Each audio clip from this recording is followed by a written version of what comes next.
And there went out another horse that was red, and power was given to him that sat thereon to take peace from the earth, that they should kill one another.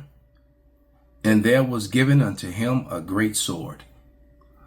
Call Halal Yahweh Bahasham Yahushai Bahasham Rakah Quadash. Double honors unto the apostles, double honors unto the elder bishops, salutations to all my fellow laborers doing this work in truth and sincerity, risking their lives and their freedom to do so, now more so than ever, the 144,000 and the scattered elect that are scattered around the four corners of the earth, that be like unto the speckled bird, the Israelite foreigners among the heathen that look like those heathen. This is not a black thing. And to the few Akwaf that are listening and learning, to you I say Shalom. This is your brother Malcolm from the branch of Great Millstone here in Chicago, coming at you with another lesson. In a minute, let me close this blind.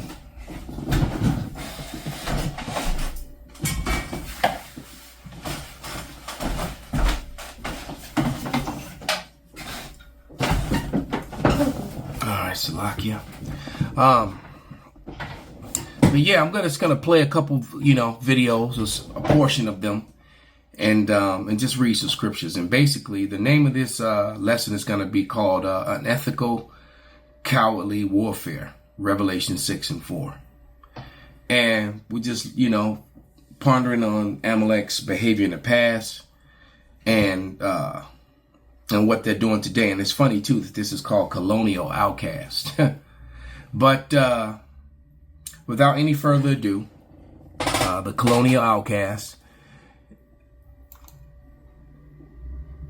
Hello and welcome to Colonial Outcast, an anti-imperialist podcast that presents a worldview that would make your uncle increasingly mad and uncomfortable. This is an off-the-cuff episode responding to breaking news as the security situation in southern Lebanon and Israel's war with Hezbollah has evolved drastically. If you aren't tracking yet, it seems that the IDF and associated intelligence agencies has made a ton of pagers explode, killing 3 to 8 individuals, including a 10-year-old girl, and wounding almost 3,000 others. Today, we examine what all this means within the wider context of the ongoing war, and we are joined today by regular geopolitical analyst Alina Xenofontos. I'm your host, Greg Stoker. Thanks so much for coming on at such short notice, Alina.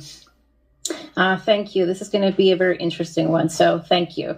Yeah, very interesting. This is a developing story. Real quick, we are on Patreon if you want exclusive content. For instance, I will be doing a follow-up live Q&A on this tomorrow, Wednesday at 2 p.m. Eastern Standard Time on that platform.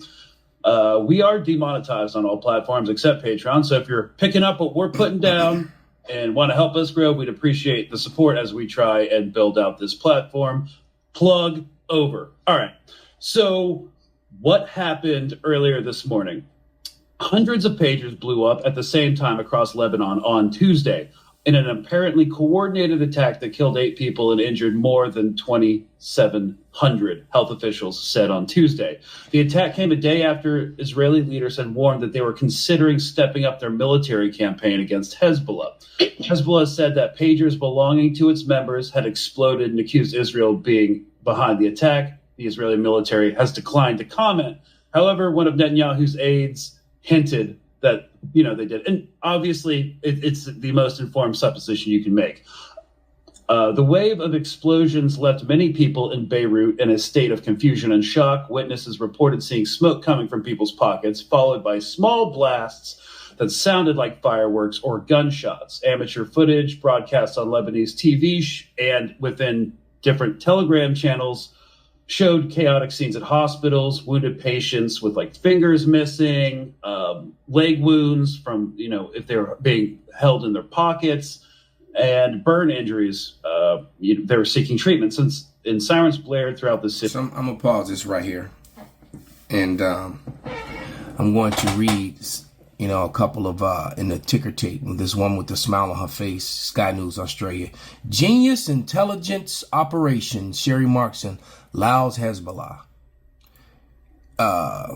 Crux, Israel planned Hezbollah pager blast, a surprise blow. Use it or lose it. Israel had to rush pager attack.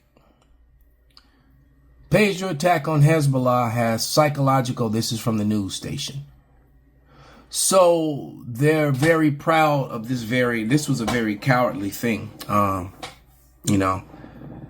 do this for the simple fact that so many civilians and non-combatants who had absolutely nothing to do with any of this, because had this been done to them, they'd be trying to, send missiles. But I'm going to read, this is Jeremiah 50 and 23. How was the hammer of the whole earth cut asunder and broken? How has Babylon become a desolation among nations?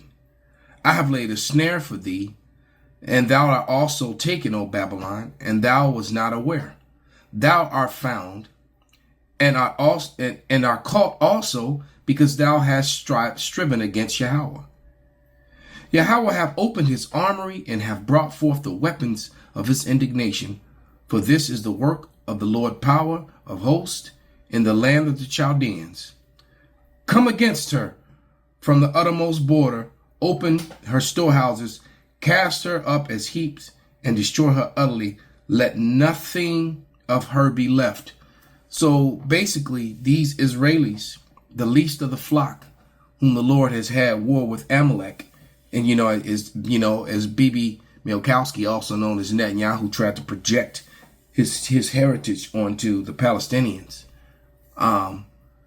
The Lord has had it up to there with them, so to speak. And what the Israelis have done has successfully dragged Babylon, which is America, into something that it can't get out of, and that it will not survive. As the day ended. So Lebanon's health minister said that at least 8 people had been killed. As we've said, many of the victims had injuries to their faces as well, the eyes as well as the hands. One of those killed was an 8-year-old girl. He said, "I'm hearing 10." She was inside her house when the device exploded, and that's what we're getting on that. Lebanon's prime minister, Najib Mikati, has characterized the attack as a criminal Israeli aggression and called it a serious violation of Lebanese sovereignty. So the following is coming from the New York Times. 3 officials briefed on the attack said that it had targeted hundreds of pagers belonging to Hezbollah operatives who have used such devices for years to make it harder for their messages to be intercepted. The devices were programmed to beep for several seconds before exploding, according to the officials, who spoke to the Times on the condition of anonymity because of the sensitivity of the matter. And so these blasts appear to be the latest salvo in an 11-month conflict between Israel and Hezbollah that began last October, after Hezbollah began firing into Israeli territory in solidarity with its ally Hamas and Gaza. The conflict has largely remained contained to exchanges of missiles and rockets, but this is a significant escalation in the status quo. So before we begin and dive into this, Elena, let's see the wider context that Israeli media, Hebrew media, and IL-24, their channel over in Israel, is portraying it. I think they usually do a pretty good job at contextualizing, but come to different. He said it right when he said Israeli. All right. Conclusions than we do.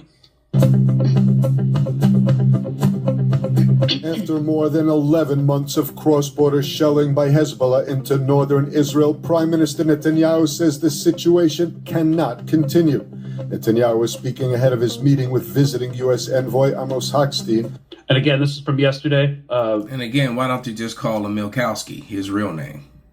They met with Hochstein, the U.S. envoy, yesterday to urge Israel to not escalate into a regional war. Who has visited Israel and Lebanon repeatedly since the start of the war in Gaza. Hochstein is here in his latest diplomatic push for an end to the cross-border warfare and to avoid it spinning into full-scale war in Lebanon. Netanyahu pledged to restore safety to northern Israel so that the more than 60,000 residents of the border communities evacuated in October can return home. Earlier, he told the cabinet that a change is coming in the balance of forces on our northern border.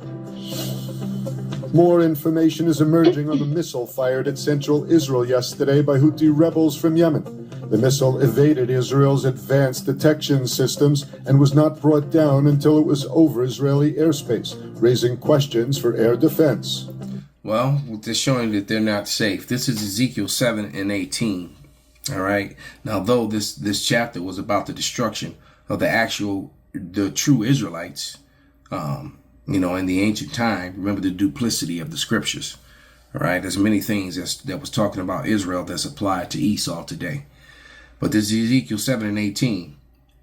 They also gird themselves with sackcloth, and horror shall cover them, and shame shall be upon their faces, and baldness upon their heads. They shall cast their silver in the streets, and their gold shall be removed. Their silver and their gold shall not be able to deliver them in the day of the wrath of Yahweh. They shall not satisfy their souls, neither shall their bowels, because it is the stumbling block of their iniquity. So there's no way out of this. The destruction is coming down upon Amalek, the rest of Esau, Edom, and definitely upon Babylon. There's no way out. Let's go to the next video. Actually, let it play a little bit more. That does not bode well for an incoming escalation with Hezbollah. Just really want to point that out. Continuing. Missile's target is predetermined and cannot change course during flight. Preparations for its launch are fast. Filling the first stage of fuel takes only about 30 minutes instead of several hours for the Shahab missile, so there is less time for early detection. From northern Yemen, the missile requires only 12 to 15 minutes to reach central Israel. The warhead itself weighs about 650 kilo, and the explosives can cause severe damages. The Houthi missiles come from Iran and are nearly identical to the Iranian Gadir missile, which is similar to the earlier Shahab 3. Israel's Arrow missile system was developed to intercept the ballistic missiles, which have a range of about 2,000 kilometers. The army has confirmed that 3 Israeli hostages were killed as a byproduct of an Israeli airstrike in November. The bodies of Sergeant Ron Sherman, Corporal Nick Beiser, and... So it seems like Amalek is constantly killing everybody in his own people, just like they did on October 7th. That came out. Majority of the people that died from machine gun fire from their own forces. But this is Numbers 24 and 20. And when he looked on Amalek, he took up his parable and said, Amalek was the first of the nations, but his latter end shall be that he perish forever. And definitely, if you can't see that these Israelis are first, they're placed before everyone on the planet. That's why there's so many different organizations and NGOs in America that support their causes that are completely and totally un-American. Why their students go to school and they salute and praise their own flag and not the American flag. Everything is about them and their land and their home, even though they live here in America. They say they sing their own national anthem and that sort of thing, and yet it's allowed to be done. You got AIPAC, the ADL, the American J-ish this and American J-ish that. They have all these lobbying organizations that completely control, and look at how many of them are actually Congress members. Look at, every important, organization that deals with either money, deals with security, all right, or deals with political issues. They sit on the board. They control it. CDC, FBI, CIA, Congress. They're there. Federal Reserve, it's them. And that's not being anti-semantics at all. There's no anti-semantics here. That's just a fact. It's just truth. So why is it that this small population among the people have all the control? Right? And you people continue to allow it to be so. So don't complain, Because actually both of the guests are very good, but you especially, I mean, by just virtue of being someone who is based in, because actually both of the guests are very good, but you especially, I mean, by just virtue of being someone who is based in this, usually lives in the city where we saw this vicious attack. Tell us what happened. Yeah, so like you said, I usually am in Lebanon. That's where I live. That is, I'm a hyphenated person. I'm Lebanese American. And today, as I'm sure many of your viewers know, the Israelis launched what can only be described as a countrywide act of terrorism against the Lebanese people. They booby-trapped a bunch of pagers that Hezbollah had distributed to its members with an explosive, and today decided to trigger those explosives across the country around 3:30 p.m. when people were out and about, grocery shopping. Some people were sitting at home with their kids. Some were, I have to remind people, I know Hezbollah is classified as a terrorist organization by the U.S. That's just what the U.S. and Israel think, by the way. A lot of the rest of the world doesn't necessarily see Hezbollah that way, but Hezbollah is also a political party. They have been elected to government in Lebanon. They're part of the biggest political bloc in the country. Therefore, they have a political branch, meaning they have members of parliament. So several members of parliament, one of them actually, Ali Ammar, the son was killed in this attack by an exploding pager. Another one, Hassan Fadlallah, two of his sons were injured. One of his sons was injured so badly he's in surgery. Another one was Fi Safa. He's a pretty high-level Hezbollah official in the political branch. Two of his sons were injured. So the point is that these are political figures. These aren't necessarily, soldiers. And yes, some of these people may have been soldiers, but they were far from any battlefield. This was such a dirty way to attack people. And it was essentially an attack on civilians because you turned human beings into bombs. This injured at least 3,000 people, and something like 200 are in critical condition. And according to a recent New York Times article that I was looking through before I came on, the Israelis rigged the pagers to beep before they exploded, meaning people took them out of their pockets if they had time to look at them. So this is something that exploded in people's faces. It killed at least one child, a 10-year-old girl. And so, I mean, it's completely disgusting that something like this happened. And it's also even more disgusting the way it's been covered in the media. You see really ridiculous headlines and then really ridiculous framing that this was some sort of attack on Hezbollah. No, this was an attack on the country of Lebanon. And you can imagine. Yeah, this was an attack on people, on everyday people.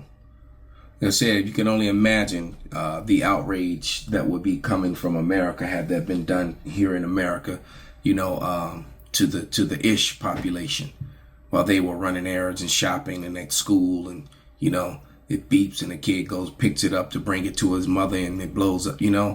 This was a very cowardly and heinous act. All right. And it just makes me think of, in Deuteronomy 25th chapter, let's read it. Deuteronomy 25 and 17. Remember what Amalek did unto thee by the way when ye were come forth out of Egypt. How he met thee by the way and smote the hinder most of thee. So he went to the back, this long line, this traveling caravan. He attacked the hindermost part, which is where the women and children, the sick, the old, and the elderly. All right. Not up front were the strong, the young, the warriors, and they attacked the hindermost part.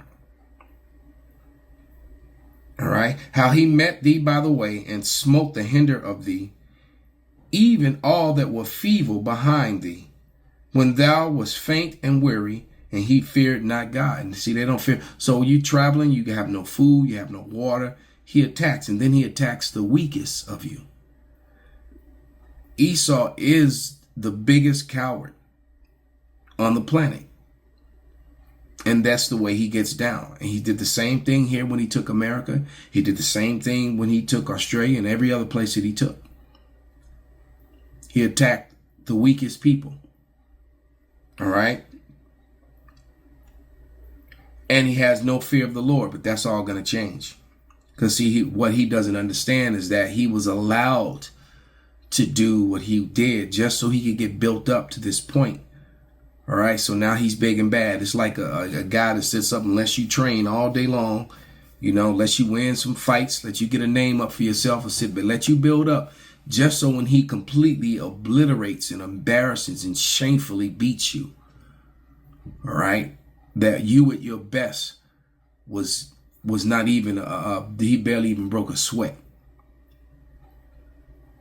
Verse 19, therefore it shall be, when Yahweh thy power have given thee rest from thine enemies round about, in the land which Yahweh thy power giveth thee for an inheritance to possess it, thou shalt blot out the remembrance of Amalek from under heaven, thou shalt not forget it. So that has not happened. That is about to happen. That is a future prophecy. Amalek is still here. They're the first of the nations, and it should be clear whose issues comes first over everyone else in the world. And they admit it over and over again, just in small talk and interviews, how all the Goyim and the Gentiles resources. I watched a video with some guy, it was a short, and he was talking about, he gave the answer why small hats, why the J-ish suck at sports, why they don't play sports. Said, we harbor the energy of the Gentiles and control it and make the money from it. It should be very clear who are the first of the nations. Kol halal, Yahweh B'Hashem, Yahushai, B'Hashem, Rakah Kodash Kwam, Yasharala Shalom, Abba Babal.